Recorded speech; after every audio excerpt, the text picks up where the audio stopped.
Vasudevaya no book. Om Namo Bhagavate Vasudevaya.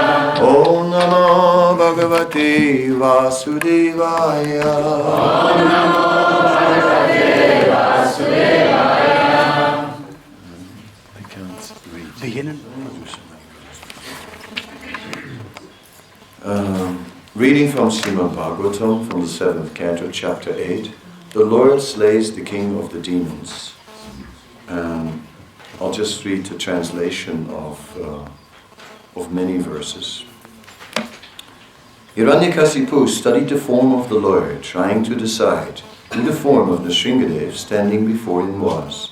The Lord's form was extremely fearsome because of his angry eyes, which resembled molten gold, his shining mane, which expanded the dimensions of his fearful face, his deadly teeth and his razor-sharp tongue, which moved about like a dueling sword.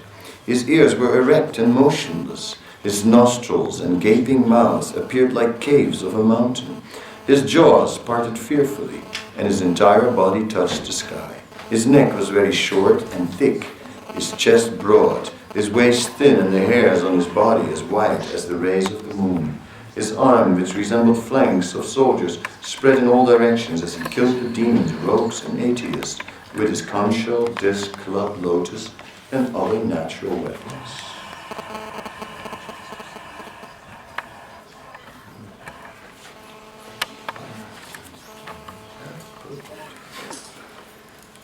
Prayena meyam harino rumayina padasmitonyena samujjatena kim evam bruvam stvam abhyapata galjuro nadan singham pratidaicha kunjara.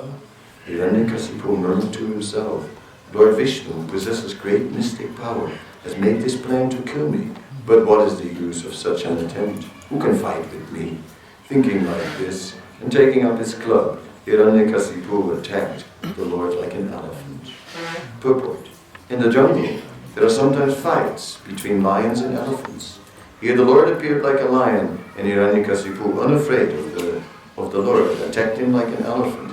Generally, the elephant is defeated by the lion, and therefore the comparison in this verse is appropriate.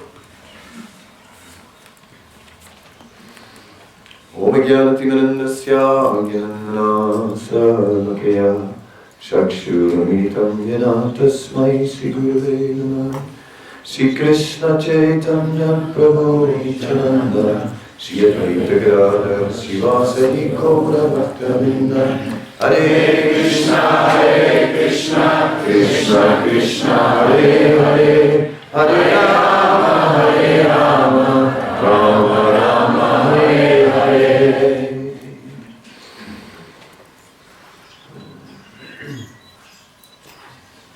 So in this pastime of the appearance of Lord Nrsingadev and Hiranyakasipu and Prahlad, we're looking at the various personalities. And we have discussed yesterday at length about Hiranyakasipu, and we have reflected for a moment on Hiranyakasipu as a prototype, and looked at how much of demoniac tendency of the lower modes of nature is there within us, at least to kind of acknowledge that there are such remnants in our ways of thinking, our ways of dealing, in our desires and so on, and that we have to overcome these demoniac tendencies. I want to leave it at that. We see that in front of the Supreme Lord, no demon, no matter how powerful, no matter how proud, can stand up.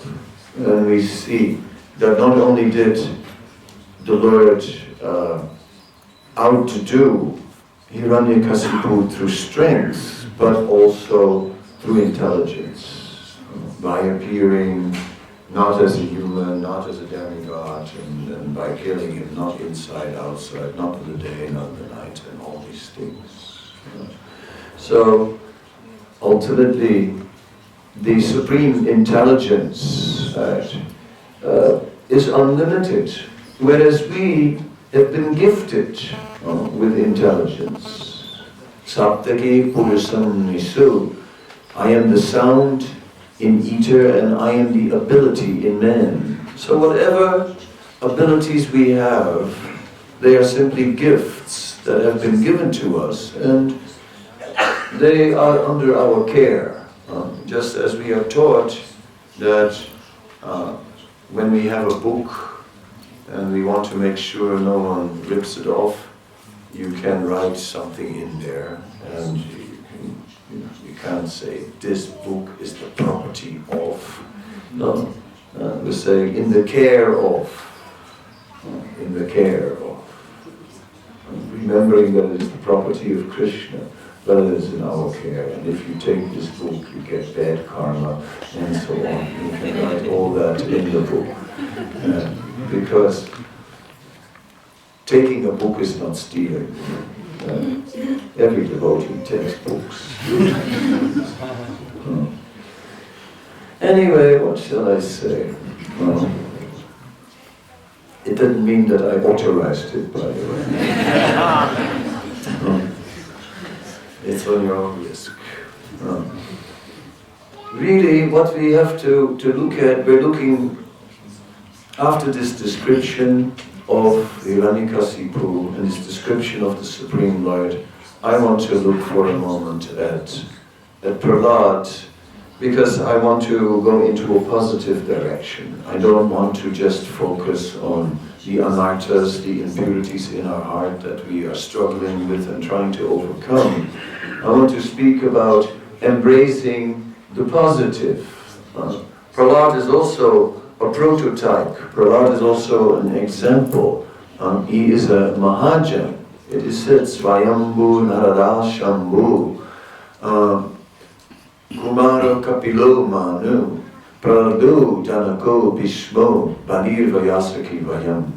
These are the 12 Maharajas, the 12 prominent teachers that stand out in the Puranic literature. And these personalities, including Prahlad, they are perfect role models. We should simply embrace that. That is really what I wanted to speak about, just to embrace the mood of Prahlad and to make that our own. And then all these lower tendencies within us will gradually disappear. We may not, our spiritual life cannot be a spiritual life of trying to conquer our lust, trying to conquer our greed and our anger, because we will be defeated unless we are positively absorbed. So like Prahlad, first of all, constantly worshipping Krishna. It is whenever we are feeling something lacking in our life, what is lacking is Krishna. That is the thing that is lacking. No matter what we think, something is lacking, there's something missing. But what is that sense of feeling a vacuum, feeling some lack in our heart? It is Krishna who is lacking. And Prahlad is Prakrishta Rupena Alad. He is always fully absorbed in ecstasy, because he's constantly worshipping the Supreme Lord.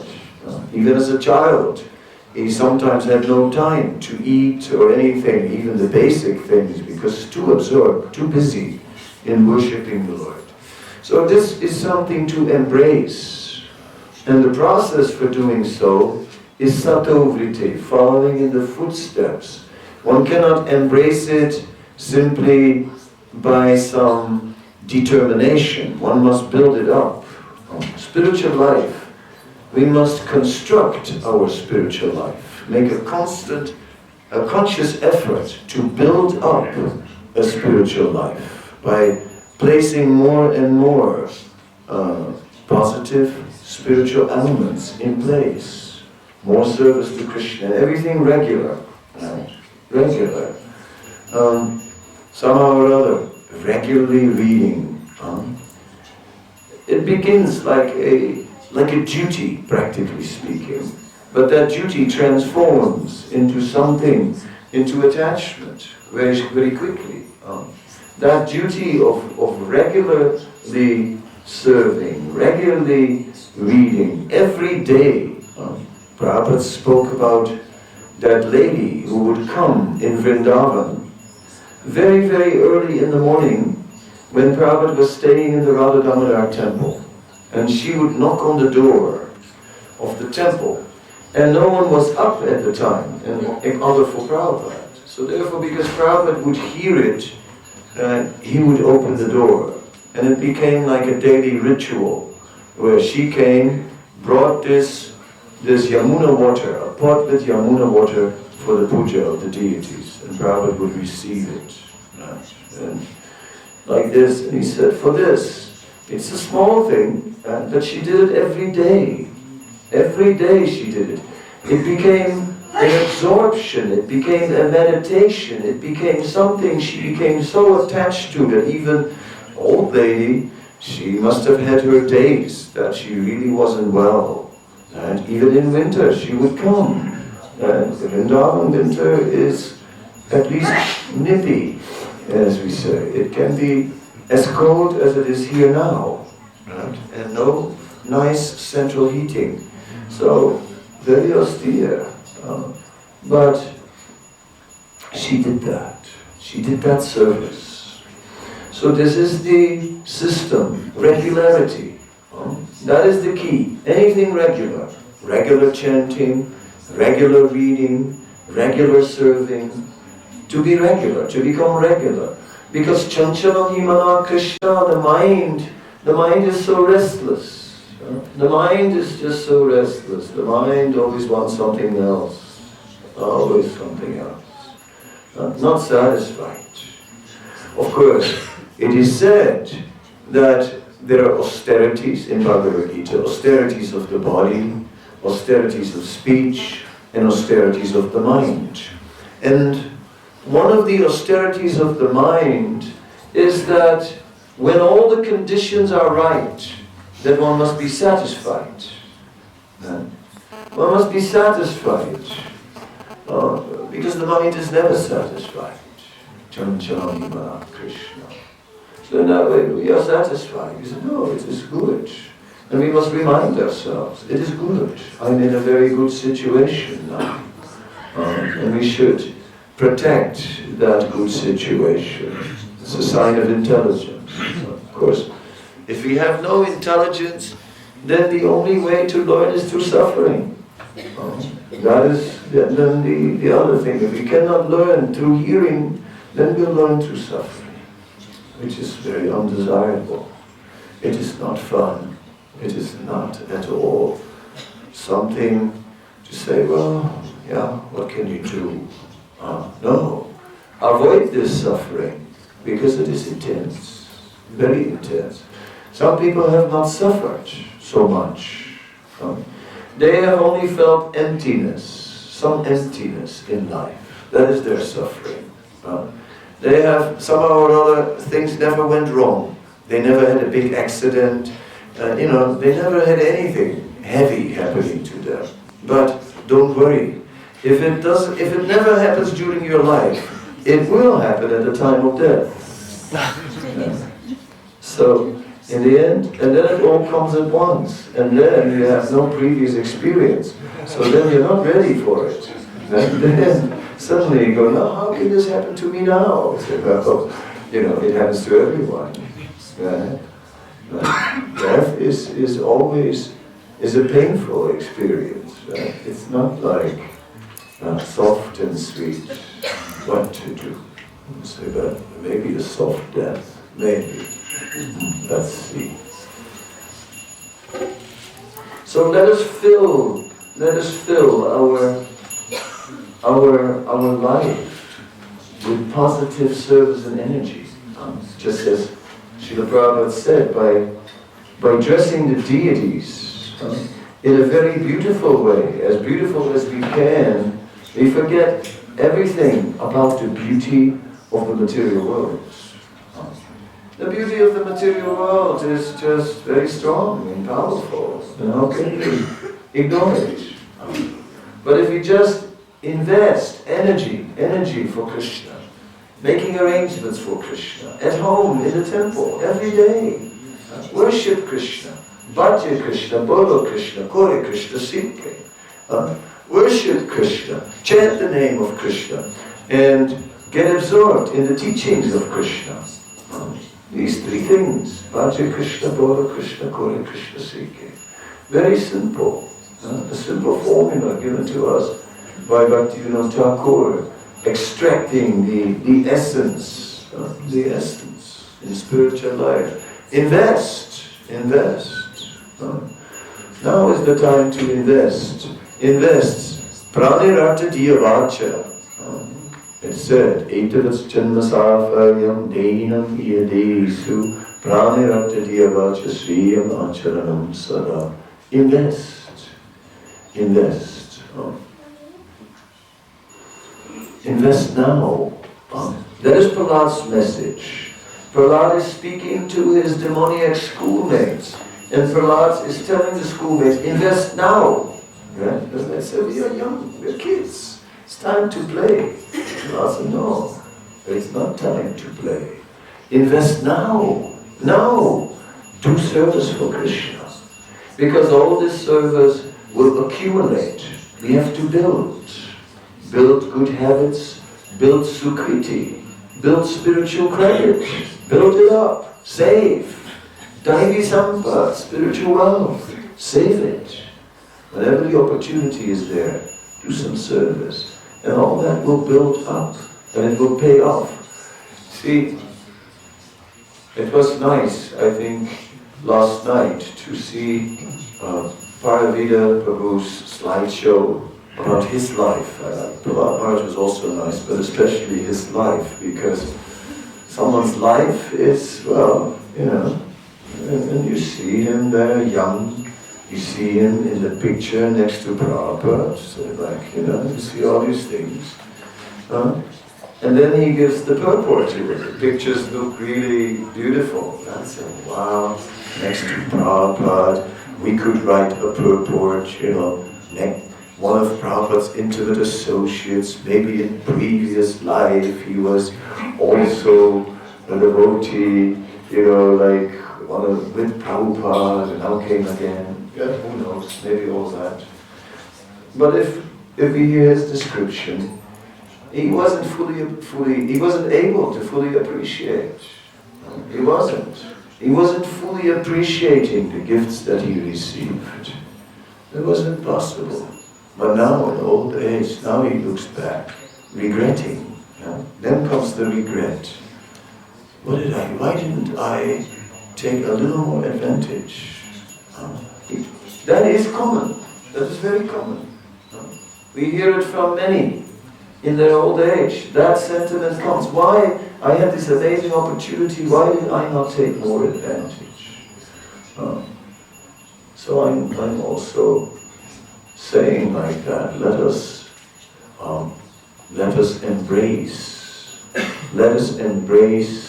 particularly Prahlad Maharaj and his positive attitude. Let us just get absorbed, and nothing can touch us. Like nothing could touch Prahlad internally, because Prahlad was so absorbed. So this is the secret of Krishna consciousness. And when we are struggling, it means that we need to put in more external activity, not internal. When there's internal struggle, it means that externally there is a vacuum. That externally we have not put enough worship of Krishna, not enough chanting of Hare Krishna, not enough absorption in Krishna's teachings, Krishna Upadesh, not enough. We just have to increase it, to somehow or other do more. That is, and then it will come, then that breakthrough will happen. Somehow, of course, it's a little difficult, because, you know, I can't do more because I don't feel inspired. But this is the eternal dilemma, you know. If I was inspired, I would be more Krishna conscious.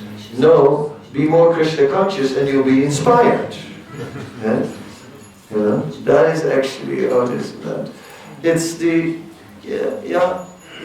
it's the Kanista Adhikari. The Kanista Adhikari who is saying to Krishna, I will surrender if you give me the ecstasy. If you give me the bliss of Krishna consciousness, then I'll surrender. I'm waiting for you, Krishna. No, I'm here. I'm here. I've given my life. I'm living in your temples. I'm living, and I'm dressed like a devotee. Now I'm waiting for you to give me some inspiration and bliss, and I will surrender. Sure. Please give. Krishna says, no. You surrender and I will give you this. You see. And that is Madhyam. Madhyam has understood. I'll surrender. I'll just do it. And then see what comes. I'll put my faith there. I put my faith that happiness is with Krishna, not with other things. I'll leave these other things because what happiness is really going to come from it? It's going to be mixed at best. Happiness and distress.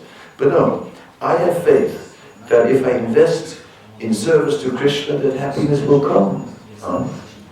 Shraddha Sattva Vishwas Kai Subhida Nischay Krishna Bhakti Kaila Sarva Karma Krita Hai. All good will come from serving Krishna, from devotional service. That is Shraddha, that is faith. So that is Madhyam. Madhyam has that faith, Kanista doesn't. Kanista means weak determination. Ka Nista. It says in Nectar of Devotion, Kamala Shraddha. He has weak faith. Right? Weak faith. So, this is our predicament. We're waiting for Krishna to somehow or other send us some grace. Oh Krishna, please be merciful to me. Please send me the inspiration. Oh Krishna, please send me the nectar. Oh Krishna, I pray to you, famous. Nothing coming. Nothing coming. Struggle goes on. Struggle continues. Because we have to make that step first of the gift, of make the gift to Krishna of ourselves. We have to give ourselves in service. And immediately, the inspiration will be there. Immediately. Of course, okay, we have our limitations, that's also there. It cannot be artificial. The 6 Goswamis are on a program, we're on a program which cannot be imitated. It's like last year I started with health problems and I got this thing called shingles, which is some nasty rash which affects the nerves also, and it burns deep, right? From the back down on the leg. And I couldn't sleep for 1 month. And I slept only 1 hour a night. For 1 month. So I was like going, And of course, it's good, as sannyasi, as the Goswamis would sleep 1 hour a night. I was trying to preach to myself, but after a while, it got a little difficult to be a Goswami. I mean, I'm not one of the 6, that's for sure. Wherever I am. It's another level. It's just another level, these 6 Goswamis. So we cannot imitate. We have our limitations. But still, from there, we try. We try to reach out and to embrace the example of all these great personalities. So that's my basic presentation, because we're ending early today, because we continue at 10. It's pretty tight. So rather than yesterday I discussed about dealing with the internal Hiranyakasipu. Yes, we do, but that's not our main focus. Our main focus is to embrace the positive. And that will carry us until Hiranyakasipu disappears. No problem. Krishna Surya Samaya Hayamdaka Yahweh to Krishna, Yahweh to Maya, Yahweh to Krishna, Nahitai Taha Mahi Adhikar. Sorry, it's a bit mumbled in my memory. Yahweh to Krishna, Taha Nahi Maya Adhikar. Wherever there is Krishna, Maya's influence cannot be present. It's as simple as that. And that means, Maya means unhappiness. Wherever there is Krishna, there can be no suffering. There can be no unhappiness. There can be no imperfection. There can be no emptiness. There can be no problems. There can be nothing lacking. That is the philosophy. Now we are in between. On the one hand we have this philosophy which is above us, and we look up to that, and below it we have the world, and we have our desires, and we're in our frustrations and all that, and we're in between. So I'm saying, let us turn to the positive, and it's amazing. It's amazing what the result will be. Like I said yesterday, the result will exceed our expectations. So any questions, any comments?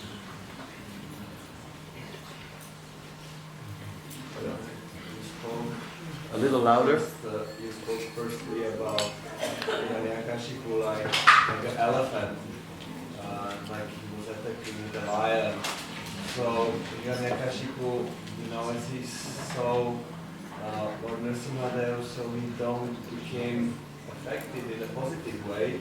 He was attacking him because he had some taste, He had some what? He taste, Who had taste? Hiranyakashipu, to attack, Lord Nrsimhadev, there was some fun for him, some attack, destroy the visions, So the question, don't we have also taste in this demoniac fun? Yeah, there is taste in demoniac activities. There is. But it leads to suffering. So, when you're an intelligent demon, it's like this taste. It's like, I give the example, I have a party, and you're all invited, and in this party, your secret hidden dreams, the ones you never confess to anyone, they will be available for you. Everything is there. Everything. Whatever you've always been desiring, it will be available. That's good. But at the end, you get shot.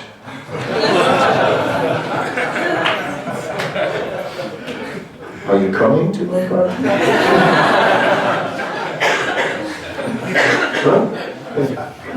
Everything you always wanted, everything which you never told anyone, it will be there. Your chance, your big chance to get it. And then at the end you will be shot. Are you coming? If you're a fool, you'll be coming. But if you're something to tell it. So, yes, there's a taste in demoniac activities. We know. I said the other day that I was so happy that no more this urge for Saturday night. Great. But there's a taste. Saturday after midnight. Hang out. Go. But then you forgot something in the party, and you go back to the place the next morning, and the foul smell of all the alcohol and all the whatever smells there are, just like, it's disgusting. It's disgusting. Say, was I there last night? Or you find the bucket with vomit under the bed. Have you been there? Or you wake up next to a stranger? And think, how did this happen? And then you get some disease, a private one, in private parts, and you go to a clinic, and the doctor asks if you are homo or hetero.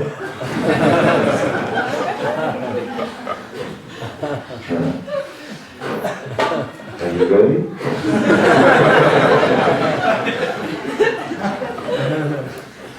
You want to see the dark side of the moon?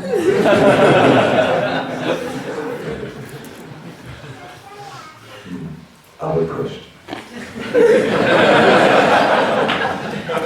think we better change the topic. I'm wondering if Hiranyakashipu had a male body and he was very powerful. He was controlling the higher parts of the universe. Is there any female demons? No.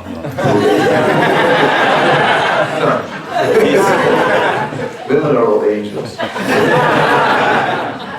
I was thinking his action cannot be counted like less intelligent, that you don't need to have a certain gender, so to speak, or when you give in to our demoniac propensities, it's not counting like less intelligent. I mean, I try to kind of...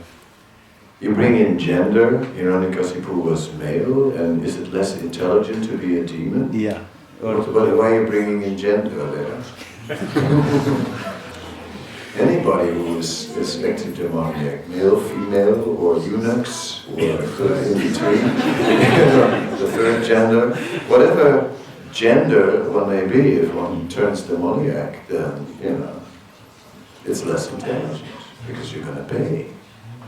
Automatically. You're going to pay. Say, I don't care.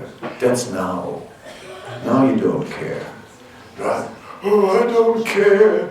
Then I suffer. I'm ready. Yes, baby. Just wait a while until you grow up. Until you have suffered. If you have really suffered, you come to that point where you're on your knees and say, no more. Radhadesh Maharaj, who has ways of phrasing things, right? He's an old story, long ago, he said there was this householder going before the deities, and he said, please, Krishna, purify me. 20 years later he came back and he prayed, Krishna, please purify me softly.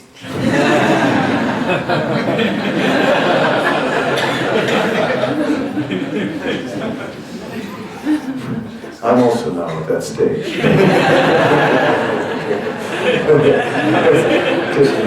Yes, some purification, just softly.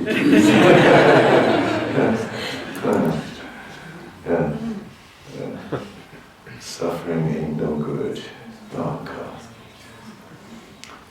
Just some hospital fun.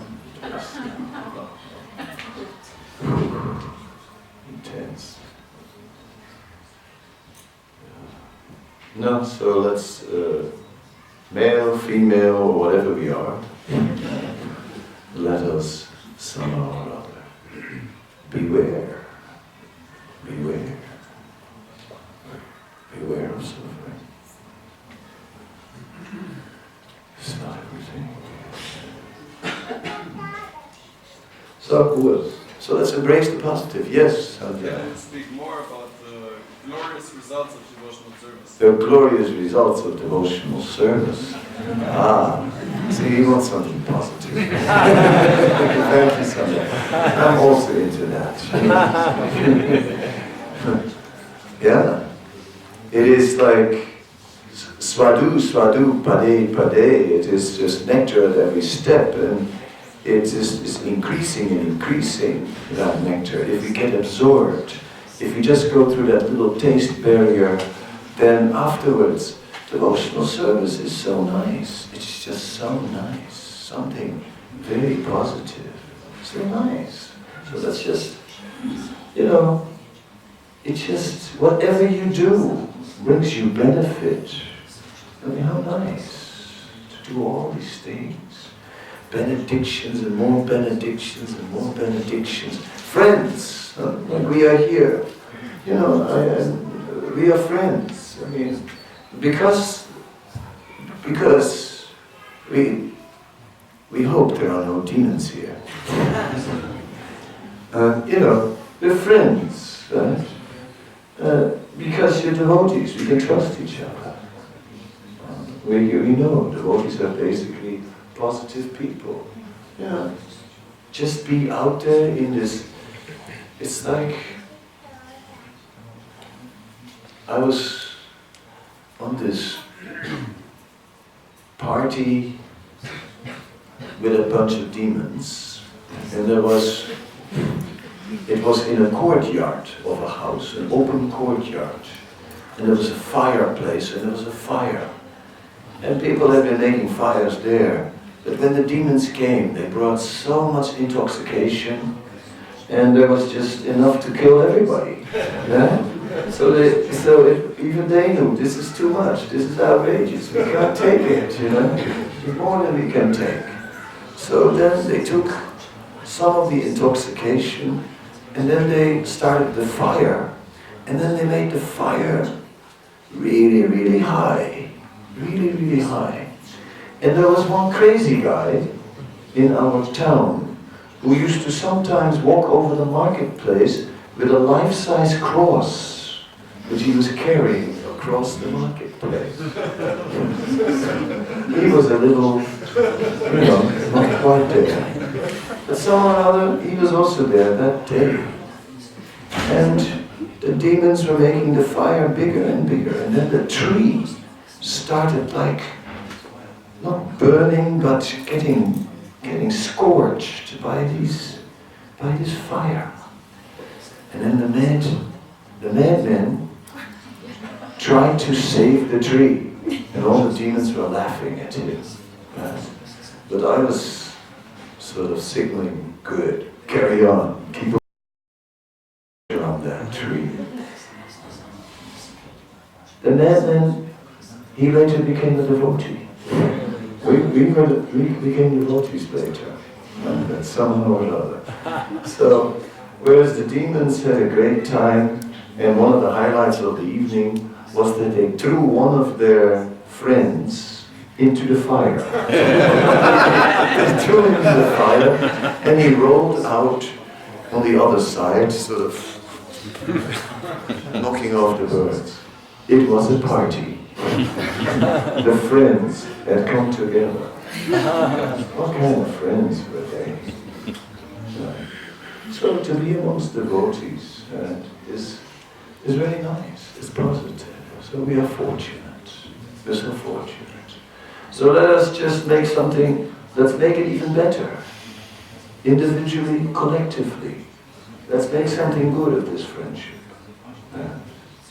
And that is my last word for today, because we'll continue at 10 o'clock. So thank you very much. Thank you all for your contributions to this festival. Srila Prabhupada, Ki Jai.